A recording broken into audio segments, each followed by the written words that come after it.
नमस्कार, पंजाब केसरी टीवी देख रहे दर्शकों का स्वागत। मैं हूं दीपिका खोसला। मेरे साथ देखिए यूपी की 10 बड़ी खबरें। सीएम योगी आदित्यनाथ का खराब मौसम की वजह से नोएडा दौरा रद्द हो गया। दौरा रद्द होने के बाद सीएम योगी ने करीब 415 करोड़ रुपए की 10 परियोजनाओं का वर्चुअली लोकार्पण किया। इसके साथ ही शिल्प हाट का भी उद्घाटन किया गया। योगी के दौरे को देखते हुए शिल्प हाट में बड़ी संख्या में शहरवासी और नेता इकट्ठा हुए थे, लेकिन दौरा रद्द होने के बाद उनके चेहरों पर मायूसी भी दिखाई दी। परियोजनाओं का लोकार्पण करने के बाद सीएम योगी आदित्यनाथ ने कहा कि पिछले 3.5 वर्षों के दौरान बदलते हुए गौतम बुद्ध नगर को लोगों ने देखा है। हमारी सरकार ने जहां पर विकास की हजारों करोड़ रुपए की परियोजनाओं का लोकार्पण करवाया है और आगे भी नोएडा में तेजी से विकास के कार्य होंगे।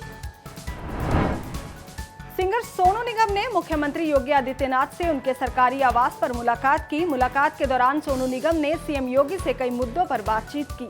साथ ही उन्होंने सीएम योगी के कामकाज की भी तारीफ की। सोनू ने कहा कि आज जब रामलला का भव्य मंदिर बन रहा है तो उसमें सहभागी बनना मेरे लिए सौभाग्य की बात है।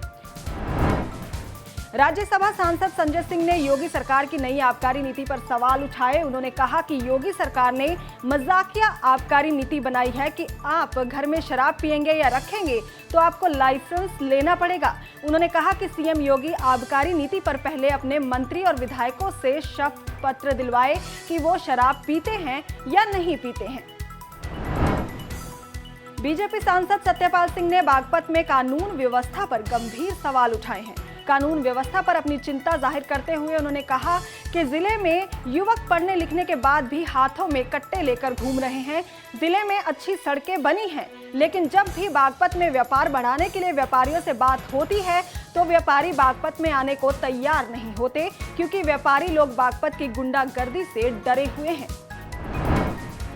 दिल्ली पुलिस ने शर्तों के साथ किसानों को ट्रैक्टर रैली की इजाजत दी। किसान नेता राकेश टिकैत ने ट्रैक्टर रैली को लेकर कहा कि किसानों के साथ झंडा और डंडा दोनों रहेगा। राकेश टिकैत ने चेतावनी देते हुए कहा कि अगर 26 जनवरी को देश में कोई गड़बड़ी करेगा तो हम उसका इलाज करेंगे। दिल्ली पुलिस ने जो हमें रूट दिया है, हम उसी के तहत अपनी ट्रैक्टर रैली को निकालेंगे। जम्मू कश्मीर में सीमा पार से हुई गोलाबारी में सहारनपुर के जवान निशांत शर्मा शहीद हो गए। मुख्यमंत्री योगी आदित्यनाथ ने ट्वीट कर शहीद निशांत शर्मा को श्रद्धांजलि दी और परिजनों को 50 लाख के साथ एक सरकारी नौकरी देने का ऐलान किया है। इसके साथ ही सीएम योगी ने घोषणा की है कि सहारनपुर की एक सड़क का नामकरण भी शहीद निशांत शर्मा के नाम पर किया जाएगा। अयोध्या में 26 जनवरी को मस्जिद का सांकेतिक शिलान्यास होगा। इस दौरान मस्जिद की जगह पर झंडारोहण भी कार्यक्रम तय किया गया है। आपको बता दें कि Indo Islamic cultural foundation trust ने मस्जिद के लिए मिली भूमि का निरीक्षण पहले ही कर लिया था और अब 26 जनवरी को सबसे पहले ट्रस्ट के पदाधिकारी मस्जिद की जमीन पर ध्वजारोहण करेंगे। मथुरा में एक भीषण सड़क हादसे में 2 लोगों की मौत हो गई, जबकि लगभग 1 दर्जन लोग गंभीर रूप से घायल हो गए।